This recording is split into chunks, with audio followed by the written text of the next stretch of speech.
అంటే నీవెవరిని పోలి నడుచుకుంటున్నావు? ఎవరిని పోలి నడుచుకుంటున్నావు? ఎవరిని వెంబడిస్తున్నావు?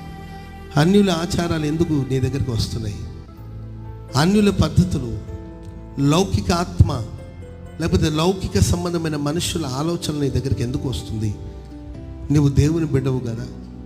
దేవుని బిడ్డకు తగినట్లుగా నడుచుకుంటున్నావా? ప్రియమైన పిల్లల వలె నడుచుకుంటున్నారా? ఆత్మానుసారంగా నడుచుకుంటున్నారా? ఆత్మ సంబంధమైన మనుష్యులాగా మీరు మాట్లాడుతున్నారా? లోకం నుండి దేవుడు మిమ్మల్ని వేరు చేయలేదా? లోకం నుండి దేవుడు మిమ్మల్ని ప్రత్యేకించుకోలేదా? ఎందుకు ఆలోచన వస్తుంది? లౌకిక ఆత్మతో ఎందుకు నింపబడుతున్నావు? లోక సంబంధమైన మనుషుల్లాగా ఎందుకు ఆలోచిస్తున్నావు? ఇది పరిశుద్ధులకు తగనిది కదా. ఓ పరిశుద్ధుడు ఎలా మాట్లాడాలి?